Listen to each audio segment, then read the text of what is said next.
सुप्रभात बच्चों। प्यारे बच्चों, आज हम लोग व्याकरण का एक पाठ समास पढ़ेंगे। समास के तहत हम लोग किन किन बिंदुओं पर चर्चा करेंगे, सबसे पहले हम लोग इसे हम देख लेते हैं। सबसे पहले हम समास की परिभाषा को देखेंगे। समास की परिभाषा के बाद हम उसके भेदों को भी देखेंगे। समास के भेदों के बाद समास के भेदों की भी परिचर्चा हम करेंगे। इस वीडियो के देखने के बाद आप सीखेंगे क्या, अधिगम क्या होगा आपका। अधिगम का अर्थ होता है सीखना। तो आप समास को जान सकेंगे, समास के भेदों को समझ सकेंगे, समास के भेदों में अंतर कर पाएंगे और वाक्य बनावट में सुगमता होगी, जिससे आप अपनी बात को प्रभावपूर्ण ढंग से रख सकेंगे। चलिए हम मूल पाठ की तरफ चलते हैं। समास हमारा चैप्टर है। समास की परिभाषा है, दो या दो से अधिक शब्दों के मेल से नए शब्द बनाने की क्रिया को समास कहते हैं। दो या दो से अधिक शब्दों के मेल से नए शब्द बनाने की जो क्रिया है उसे हम समास कहते हैं। इस विधि से बने शब्दों को समस्त पद कहते हैं। जो नया शब्द बनेगा इस विधि से उसे हम समस्त पद या सामासिक पद भी कहते हैं। समास रचना में सामान्यतः दो शब्द अथवा पद होते हैं। पहला पद पूर्व पद और बाद वाला पद उत्तर पद कहलाता है। पूर्व पद और उत्तर पद और उसके बाद हम समास कैसे करेंगे, तो आप देख सकते हैं कि मान लीजिए इस एक शब्द हमारा है देश और दूसरा शब्द हमारा है भक्त।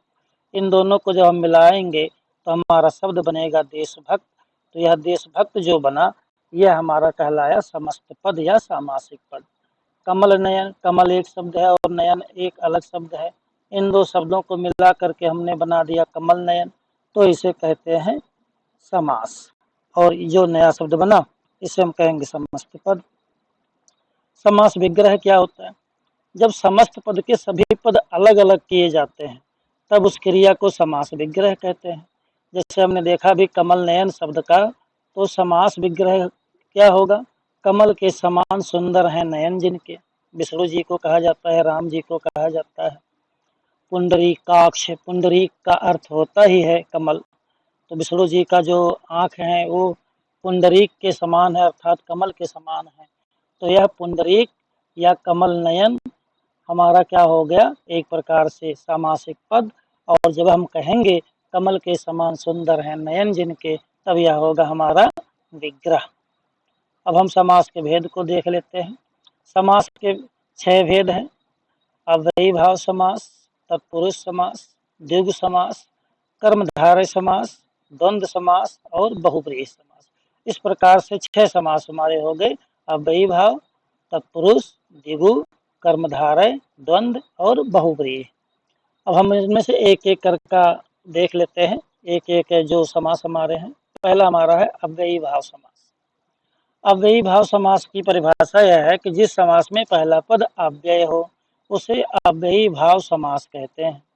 अव्यय आप लोग पढ़ेंगे आविकारी शब्दों में, जो आविकारी होते हैं उन्हें हम अव्यय भी कहते हैं। अव्यय का अर्थ होता है प्यारे बच्चों, अब आप इसमें देखेंगे तो दो शब्द, एक तो है आ और एक है व्यय। तो आ का अर्थ होता है बिना और व्यय का अर्थ आप लोग को पता है, जो खर्च ना हो, बदले ना, कम ना हो, उसे व्यय करेंगे। तो यहाँ पर क्या हो गया? आप व्यय है वो, तो इसका मतलब हुआ कि वह कुछ भी रूप नहीं बदलते। रूप उसका लिंग, वचन, काल और कारक के आधार पर जिन शब्दों के रूप नहीं बदलते हैं उन्हें हम अव्यय कहते हैं। इसीलिए अव्ययीभाव समास का पूरा पद एक अव्यय होता है। इस समास में पहला पद प्रधान होता है। जैसे आजन्म, आजन्म का मतलब क्या है? जन्म भर। यथा विधि, जैसी विधि हो या यथा विधि का, विधि के अनुसार। प्रतिदिन, हर दिन। भरपेट, पेट भरकर। यथाशक्ति, शक्ति के अनुसार। और रातों रात, रात और रात में ही, इसे कहते हैं अव्ययीभाव समास। तो अव्ययीभाव समास में क्या होता है? पहला पद, समास का सभी पद अव्यय होगा और उसमें पहला पद जो होता है वह हमारा प्रधान होता है। जैसे इसमें आजन्म था तो हमने देखा कि आजन्म का मतलब क्या? जन्म से कोई मतलब नहीं होगा जब तक हम यहाँ पर आ उपसर्ग नहीं लगा देते हैं, एक नया शब्द नहीं जोड़ देते हैं शब्दांश, तब इसका अर्थ बदल जाता है, हो जाता है आजन्म। विधि क्या, अब पता नहीं क्या विधि, लेकिन इसके पहले पूर्व में पद लग गया यथा, इसका अर्थ हो गया यथा जैसी विधि हो वैसा करना चाहिए। ठीक, तो अब हम तत्पुरुष समास पर चलते हैं। तत्पुरुष समास में जिस समास में बाद वाला पद अर्थात उत्तर पद प्रधान होता है उसे तत्पुरुष समास कहते हैं। अव्ययी भाव समास में हमने देखा कि उसमें पहला पद प्रधान था, और तत्पुरुष समास में क्या होगा कि इसमें बाद वाला पद प्रधान होगा। और इस समास की एक पहचान है कि इसमें कारक चिन्ह छिपे होते हैं। इसलिए दो, जैसे हमारे हिंदी में 8 कारक हैं, तो 8 कारकों में से कर्ता कारक और संबोधन कारक का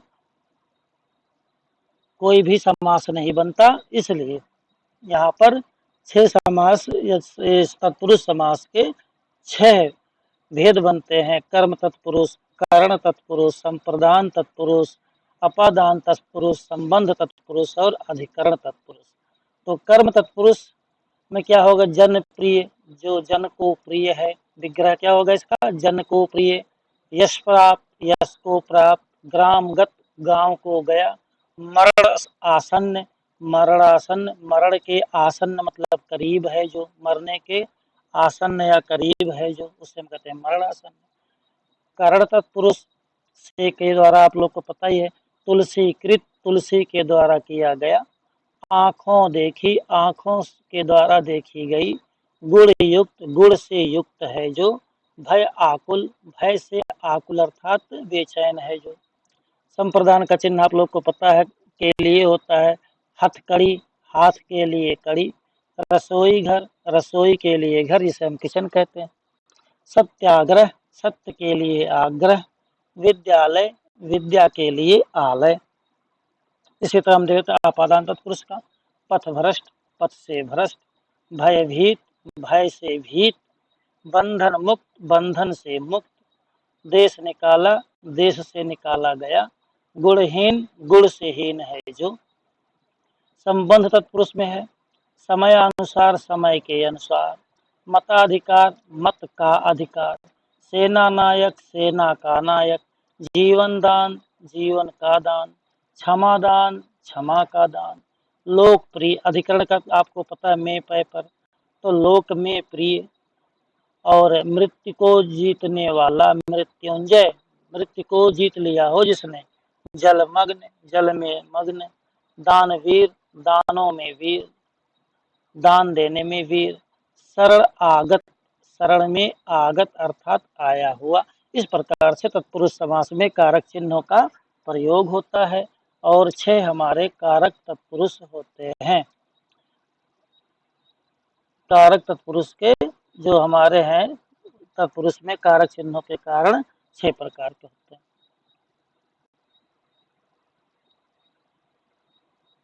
अगला हमारा है कर्मधारय समास।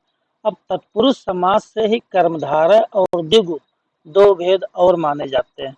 सामान्य रूप में 4 प्रकार के ही समास होते हैं, लेकिन कालांतर में या आगे चल करके जो समास हमारा था उसमें तत्पुरुष समास के 2 भेद और हो गए। एक भेद हो गया हमारा कर्मधारय, और एक भेद हमारा हो गया द्विगु समास।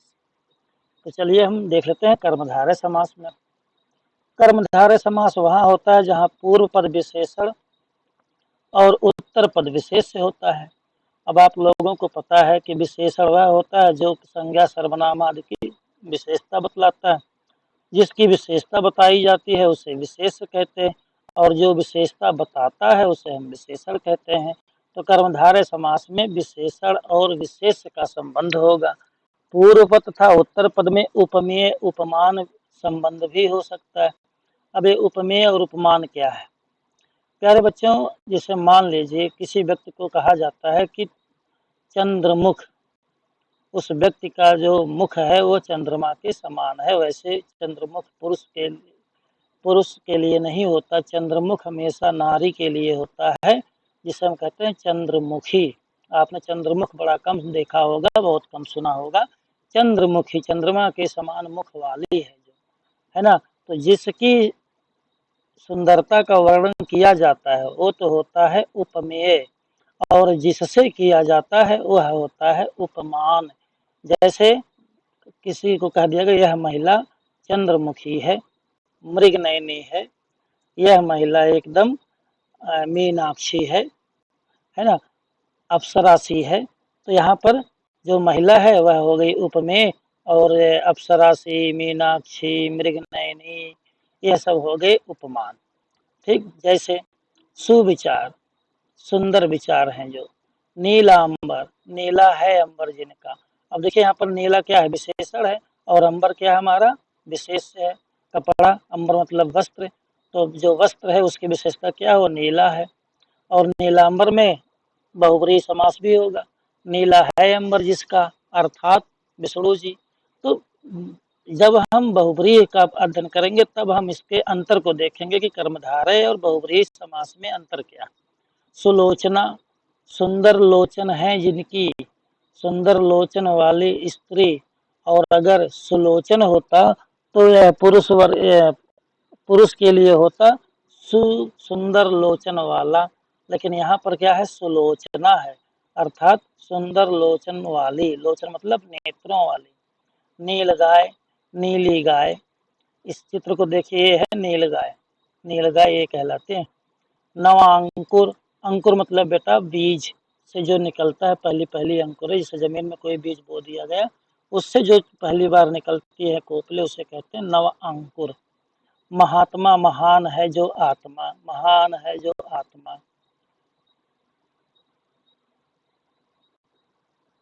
अगला हमारा है द्विगु समास। द्विगु समास में जहाँ समस्त पद का पहला पद संख्यावाचक हो अथवा परिमाणवाचक विशेषण होता है, वहाँ द्विगु समास होता है।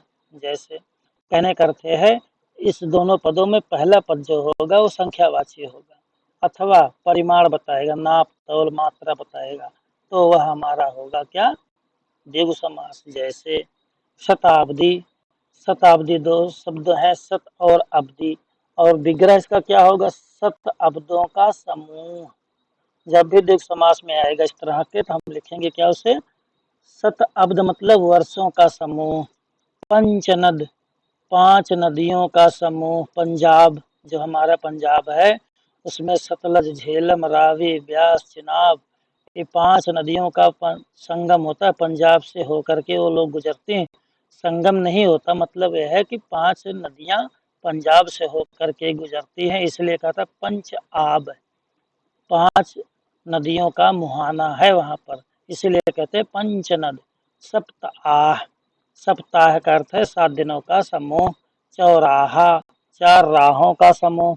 अब इस चित्र में आप देखिए 4 रास्ते दिख रहे हैं, एक इधर, एक इधर, एक फिर इधर, है ना। तो ये चौराहा मतलब 4 राहों का समूह। चवन्नी, चवन्नी मतलब 4 आनों का समूह, जो 25 पैसा हमारा होता है इसे कहते हैं चवन्नी। ये देखिए इसे कहा जाता है चवन्नी। त्रिकाल, 3 कालों वाला। चतुष्कोण, 4 कोणों वाला। एक देखो, कोण इसे कहते हैं ना, एक कोण, ये हो गया 2 कोण, ये हो गया 3 कोण, ये हो गया 4 कोण। तो 4 कोण हैं जिसमें चतुष्कोण, 4 कोणों का समूह, 4 कोणों का समाहार। अगला है बहुब्रीहि समास। जहाँ समस्त पद में आए हुए दोनों पद गौड़ होते हैं। गौड़ का अर्थ यह होता है कि जो दोनों ही पद महान, दोनों ही पद क्या हो, महत्व नहीं रखते हो, बल्कि अन्य पद प्रधान हो जाता हो, तथा दोनों मिलकर के किसी तीसरे पद के विषय में संकेत करते हैं, और वही तीसरा पद प्रधान होता है, वहाँ बहुब्रीहि समास होता है। जैसे लंबोदर, लंबा और उदर 2 पदों को हम जोड़ेंगे, लेकिन विग्रह क्या होगा, लंबा है उदर जिनका। उदर मतलब पेट, और लंबा का अर्थ आप लोग को पता है। तो जो लंबा है उदर जिनका, अर्थात किसका, गणेश जी का। अब यहाँ पर एक बात ध्यान देना है, जब हम कर्मधारय पढ़ रहे थे, कर्मधारय में यह था कि गुण रंग हो, विशेषण विशेष हो। यहाँ पर विशेषण विशेष है, लेकिन अर्थात जब हम विग्रह में लगाएंगे और उस देवी या देवता को लिखेंगे तब हो जाएगा बहुब्रीहि। ना तो सामान्य रूप में वह कर्मधारय रहेगा, जब तक आप विग्रह में अर्थात नहीं लगा देते हैं।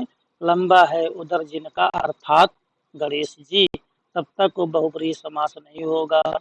लंबोदर बड़े लोगों को कहते हैं जिनकी भी उदर या पेट लंबा हो, अर्थात जिसे हम कहते हैं ना सामान्य भाषा में तोंद वाले पुरुष हैं। तोंद मतलब लंबा उदर। वीणा पहाड़ी, वीणा है पहाड़ी में जिनके, किसकी बात हो रही है? सरस्वती जी की, है ना। दशानन रावण, दश है आनंद मतलब मुख जिसका। मुरलीधर, मुरली है अधर पर जिनके या मुरली को धारण करते हैं जो, कौन करते हैं? अर्थात श्री कृष्ण। कमलासन, कमल है आसन जिनका, अर्थात किसका? लक्ष्मी जी का। लक्ष्मी जी का आसन कमल है। अगला है बच्चों द्वंद्व समास। द्वंद्व समास में जिस समास के दोनों पद प्रधान होते हैं वहां द्वंद्व समास होता है। बहुव्रीहि में क्या था? कोई भी पद प्रधान नहीं था बल्कि अन्य पद प्रधान था। द्वंद्व समास में क्या है? द्वंद्व समास में दोनों पद प्रधान होंगे। अब देख लीजिए एक बार, जैसे हमने पहले पढ़ा अव्ययी भाव समास, तो अव्ययी भाव समास का पहला पद प्रधान था। तत्पुरुष समास में दूसरा पद प्रधान था। द्वंद्व समास में दोनों पद प्रधान हैं और बहुव्रीहि समास में कोई भी पद प्रधान नहीं होता। ठीक, चलिए जैसे कृष्ण अर्जुन, अब इसका जब विग्रह करेंगे तो हम कृष्ण और अर्जुन, देखिए गीता का उपदेश वाला चित्र है ये। देवासुर, देव और असुर, देवासुर में देव और असुर का युद्ध आपने भी सुना होगा। गंगा यमुना, गंगा और यमुना। यश अपयश, यश और अपयश मतलब बदनामी। यश मतलब प्रसिद्धि, अपयश मतलब बदनामी। तो बदनामी और प्रसिद्धि। लाभ या तो हानि, लव और कुश, दिन या रात, है ना। ये हो गया हमारा द्वंद्व समास। तो प्यारे बच्चों, इस तरह से हमने समास के बारे में आज अध्ययन किया। आशा है आप लोगों को यह वीडियो पसंद आएगा। आप लोग वीडियो को देखें और समझें, और अगर कहीं पर आपको समाज से संबंधित कोई समस्या है तो आप हमें अथवा अपने विषय अध्यापक या अध्यापिका जी से अवश्य अपनी समस्या को साझा करें। हमें विश्वास है कि आपकी समस्या का समाधान अवश्य होगा। तो आज के लिए बस इतना ही। फिर हम हाजिर होंगे एक नए वीडियो के साथ। तब तक के लिए धन्यवाद। ढेर शुभकामना आप सभी को।